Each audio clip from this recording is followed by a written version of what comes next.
नमस्कार, आप देख रहे हैं बियॉन्ड बॉर्डर्स और मैं हूं अनुज। अगर आप दूसरों के लिए गड्ढा खोद रहे हैं तो यकीन मानिए एक बड़ी खाई आपके इंतजार में है। अमेरिकी डेमोक्रेट्स के सारे ख्वाब चकनाचूर हो गए, सारे प्रपंच धरे रह गए। डोनाल्ड ट्रंप की शानदार जीत ना सिर्फ बाइडेन, ओबामा, क्लिंटन के गाल पर जोरदार तमाचा है, बल्कि राहुल गांधियों, गुरुपतवंत पन्नुओं के लिए भी बड़ी आफत है। राहुल केजरीवाल अपनी कमला बुआ के लिए जरूर रो रहे होंगे। एक एक कर जॉर्ज सोरोस के सभी इन्वेस्टमेंट बेकार हो रहे हैं। वह भी निश्चित ही परेशान होगा। एलन मस्क तो सोरोस और उसके लिबरल गैंग के जड़ से सफाई के लिए हाथ धोकर पीछे ही पड़ा है। इस पर मस्क के पोस्ट देखिए, दुनिया भर में तमाम लोगों का भविष्य नजर आएगा।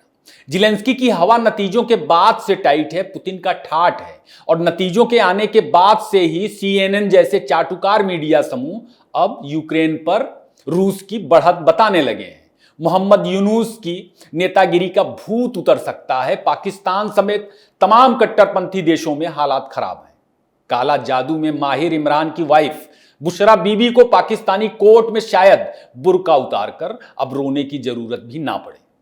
आज का मुद्दा ट्रंप की जीत और दुनिया भर में इसके असर को लेकर है। पूरी दुनिया में चर्चा हो रही है। यह एपिसोड बहुत मजेदार होने वाला है दोस्तों, इसे अंत तक देखें। ट्रंप को हराने के लिए दुनिया भर में कितने प्रपंच रचे गए यह बताने की जरूरत नहीं, बावजूद वह जीत गए। जीत भी इतनी शानदार कि अमेरिकी इतिहास में इसे लंबे वक्त तक याद रखा जाएगा। चक्रव्यूह में फंसे अकेले इकलौते ट्रंप ने जो तमाचा जड़ा है वामपंथी पाखंडियों की गाल पर, भारत से लेकर अमेरिका तक दुनिया भर में उसके निशान नजर आ रहे हैं। वामपंथी पाखंडियों ने पूरी ताकत लगा दी थी ट्रंप को रोकने के लिए, लेकिन मोदी पुतिन के भरोसे ट्रंप ने युद्ध, शांति और जबरदस्ती की चौधराहट से परेशान हो चुके अपने आम मतदाताओं को भरोसा दिया था कि वे अमन लाएंगे, और अपने वादे पर वे अब भी कायम हैं। उन्होंने कहा है, भगवान ने एक कारण से मेरी जान बख्शी है। साफ है वे समस्याओं का निपटारा करेंगे, और अमेरिका जिसे बाइडेन, डीप स्टेट और सोरोस की तिकड़ी ने बर्बाद कर दिया था, उसे फिर से महान देश बनाने के लिए काम करेंगे।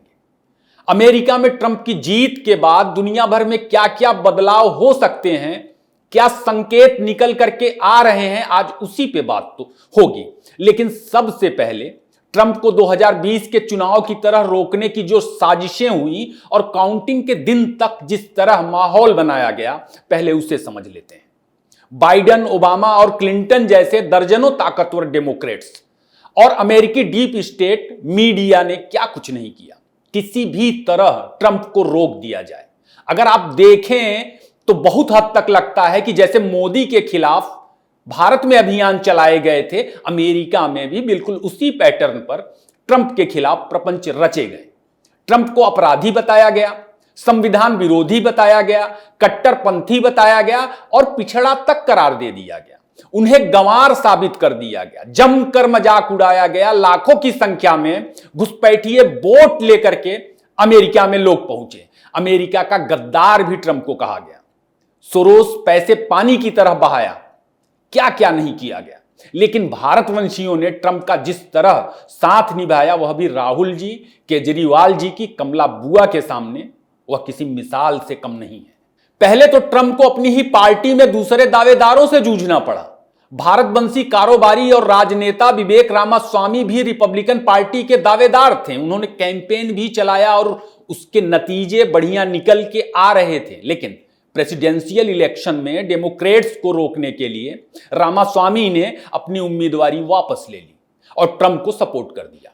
ट्रंप की उम्र को भी एक बड़ा मुद्दा बनाया गया था। दूसरी तरफ ट्रंप को रोकने के लिए लिबरल्स के प्रयास पिछले 4 साल से जारी थे। 2020 में अमेरिका के चुनाव ऐतिहासिक रहे थे। नतीजे कई दिनों बाद अनाउंस किए गए थे।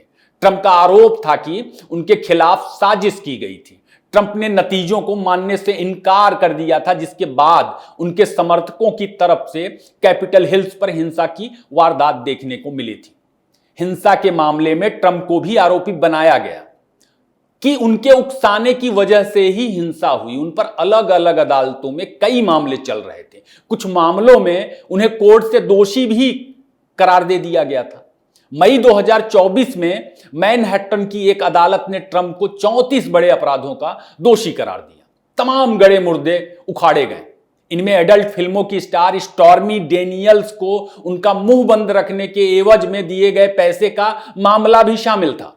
मजेदार है कि बिल क्लिंटन लेविंस्की प्रकरण में डेमोक्रेट्स क्लिंटन पर महाभियोग नहीं चला था, लेकिन पोर्न स्टार वाले मामले में डेमोक्रेट्स ने इसे नैतिकता का मुद्दा बना दिया। किसी जज ने ट्रंप को सजा सुनाई तो किसी जज ने उन्हें राहत भी दी। यह बात ध्यान रखिए कि बड़े मामलों में अमेरिका की अदालतों के फैसले ऊपर से तय होते हैं और उसमें उन जजों की भी भूमिका निर्णायक होती है जो प्रेसिडेंट की वजह से नियुक्त होते हैं। ट्रंप को इसी साल जुलाई 2024 में सुप्रीम कोर्ट के एक फैसले से राहत मिली और उनके चुनाव लड़ने का रास्ता साफ हुआ था। बल्कि उन मामलों में भी सजा को निलंबित कर दिया गया जिनमें अदालत ने उन्हें दोषी ठहराया था। यह ट्रंप की उम्मीदवारी की दिशा में एक बहुत बड़ा कदम था। ट्रंप अमेरिका के लोकप्रिय और ताकतवर नेता हैं जो डेमोक्रेट्स की राह का कांटा थे। यह बात पता थी। इसी वजह से डेमोक्रेट्स का पूरा कुनबा, जिनमें मीडिया और डीप स्टेट भी शामिल था, ट्रंप के खिलाफ हाथ धो करके पड़े थे। जब ट्रंप प्रेसिडेंट थे तब उनकी औसत लोकप्रियता रेटिंग 41% बताई गई, जो विश्व युद्ध के बाद किसी भी अमेरिकी प्रेसिडेंट से कम थी।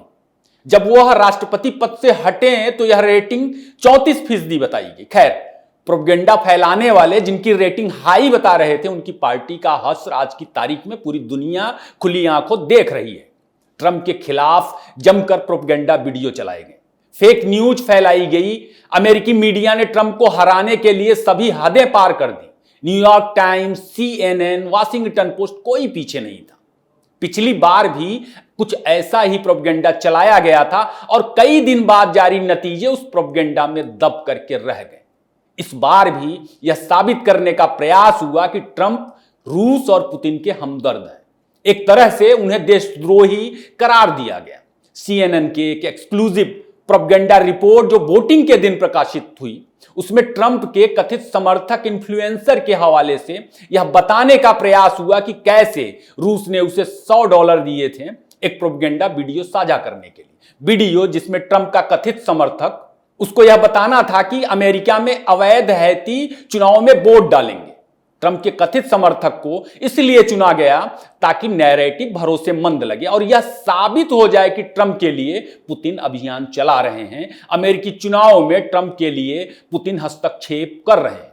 यह नैरेटिव सिर्फ इसलिए था कि अवैध अप्रवासियों का जो मुद्दा ट्रंप खड़ा कर रहे थे उसे रूस से जोड़ करके भोथरा कर दिया जाए और ट्रंप को अमेरिकी जनता के बीच संदिग्ध साबित कर दिया जाए। भला कौन नहीं जानता कि अमेरिका में मतदाताओं की पहचान का कोई सिस्टम ही नहीं है। उनकी जो मतदान प्रक्रिया है उसमें कौन वोट डाल रहा है, कहां वोट डाल रहा है, कितने वोट डाल रहा है, वोट सही पड़ रहे हैं या गलत, इस तरह की चीजों की रोकथाम की कोई व्यवस्था ही नहीं है। उस स्थिति में तो असंभव है जब डीप स्टेट और अमेरिकी सरकार ही चीजों में इन्वॉल्व हो। अमेरिका में कौन नहीं जानता कि डेमोक्रेट्स के 4 लाख मतदाता बाहर से आए थे। अमेरिका में बच्चा बच्चा इस बात से नाराज था और यह जनता का मुद्दा था जिसे डोनाल्ड ट्रंप ने अपने कैंपेन में, अपने घोषणा पत्र में शामिल किया। बीबीसी जैसे मीडिया समूह तो कमला हैरिस की भारतीय, अफ्रीकन और यहूदी पृष्ठभूमि को लेकर के रिपोर्ट्स प्रकाशित कर माहौल बना रहे थे भारतवंशी मतों को हासिल करने के लिए, हिंसा से नाराज ब्लैक अमेरिकन का वोट हासिल करने के लिए। लेकिन डेमोक्रेट्स का कोई तिकड़म काम नहीं आया। नतीजों में लड़ाई एक तरफा दिखी। लड़ाई एक तरफा ही थी, लेकिन पीछे देखिए तो दुनिया के ईमानदार आखिरी वक्त तक उसे या तो कांटे की लड़ाई बताते रहे या फिर डेमोक्रेट्स को आगे बताया। जितने भी सर्वे आए सबका हाल यही रहा। कैंपेन के दौरान ट्रंप की जान तक लेने के प्रयास हुए। मोदी की भी हत्या के प्रयास पंजाब में हो चुके हैं और अभी भी जारी है सार्वजनिक रूप से। बस वे कहते हैं कि किल मोदी पॉलिटिक्स। कमला बाइडेन जिन चीजों के जरिए ट्रंप पर हमलावर थे, लगभग वही बातें भारत में भी सोरोस के हमदर्द राहुल गांधी मोदी के खिलाफ लगातार दोहरा रहे थे। ट्रंप के खिलाफ कमला हैरिस के लिए ओबामा, बाइडेन और क्लिंटन जैसे बड़े बड़े ताकतवर नेताओं ने मोर्चा संभाला, मगर ट्रंप आखिरकार विजेता बन करके निकले। सिर्फ इसलिए कि समूचा अमेरिका बाइडेन प्रशासन की मनमानियों से त्राही त्राही कर रहा था। वोटिंग के बाद धांधली की भी तैयारियां थी, मगर ट्रंप को पिछला अनुभव याद था। उन्हें याद था कि एक जीता हुआ चुनाव कैसे मीडिया और डीप स्टेट की वजह से उन्हें हराया गया था। तो इस बार ट्रंप लाठी में तेल पिलाकर आर पार के मूड में भी बैठे थे। रिपब्लिकन समूचे अमेरिका में अलर्ट थे, मोदी भी अलर्ट थे। दोपहर में मतगणना के बीच ही मोदी ने ट्रंप के साथ की अपनी कई फोटो लगाते हुए जोरदार बधाई दी। ट्रंप कैंपेन में कई बार मोदी मोदी कर रहे थे, मोदी यूएस गए थे, मगर चुनाव की वजह से ट्रंप से मुलाकात नहीं की थी। असल में बाइडेन को चिढ़ाने और मतदान के दौरान कुछ अलग ना हो, शायद इसलिए एक्स पर पोस्ट शेयर कर दिया गया। भारत और दुनिया के लिहाज से ट्रंप की जीत के बहुत मायने हैं। क्या मायने हैं उसे समझते हैं, लेकिन एक बात तो तय मान लीजिए कि अब ट्रंप सबका हिसाब करेगा। लिस्ट लेकर के बैठे हैं वो, भय सबको है।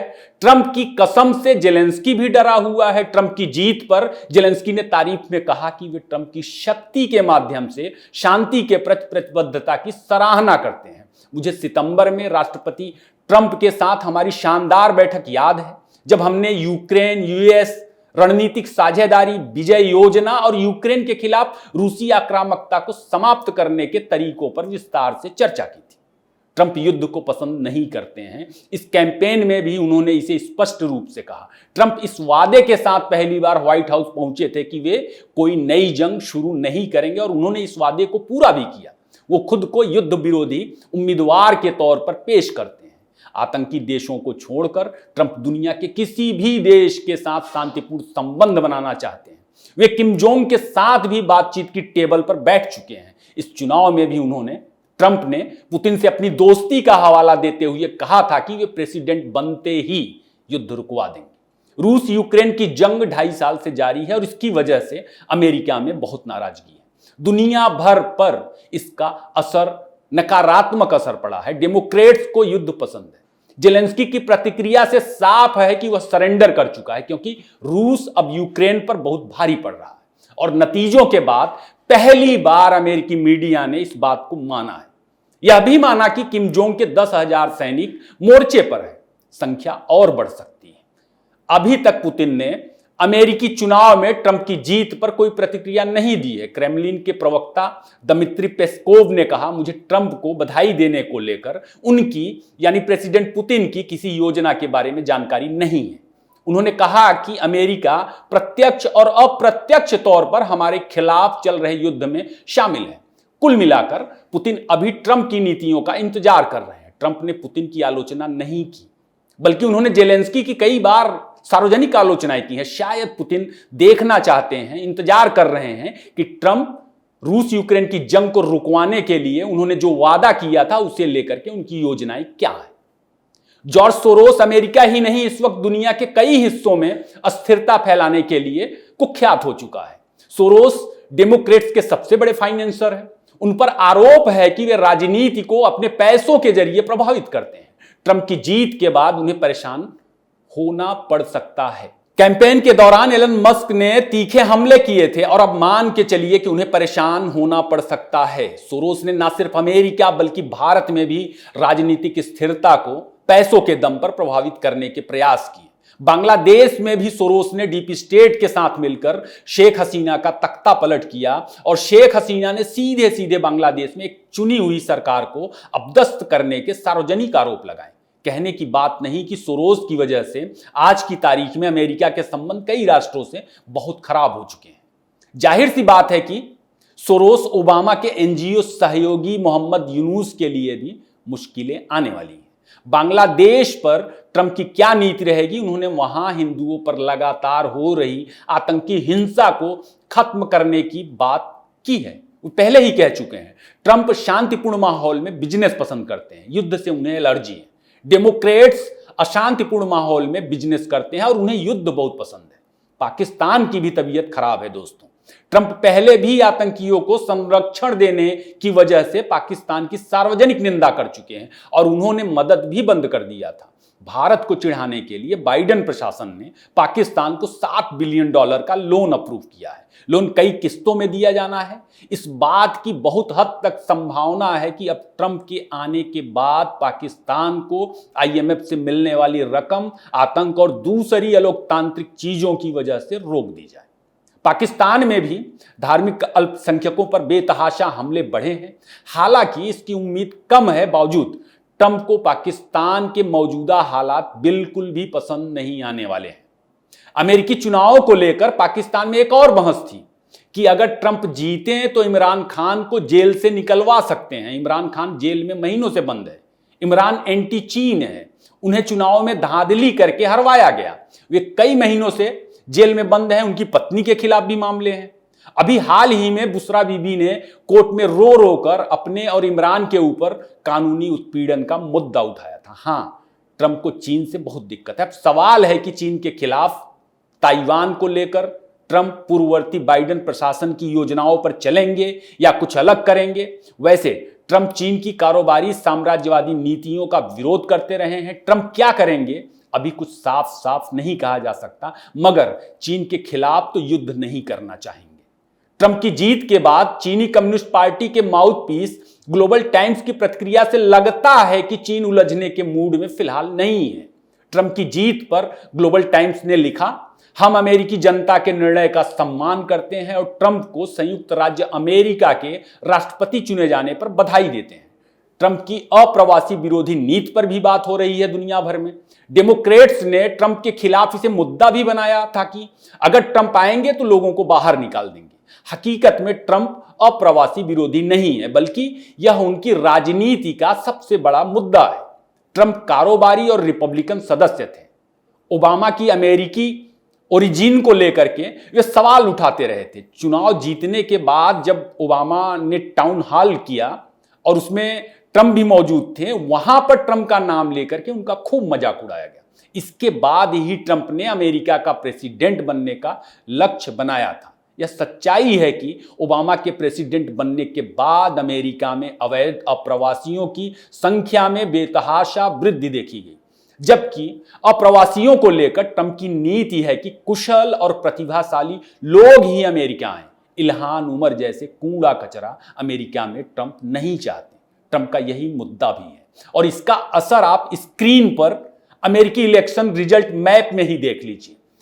रेड रिपब्लिकन विनिंग और blue colour Democrat winning state है। डेमोक्रेट्स ने अमेरिका का एक भी इनर स्टेट नहीं जीता है जब यह वीडियो शूट किया जा रहा है। आमतौर पर अवैध प्रवासियों की ज्यादातर बसाहट सीमावर्ती इलाकों में ही होती है।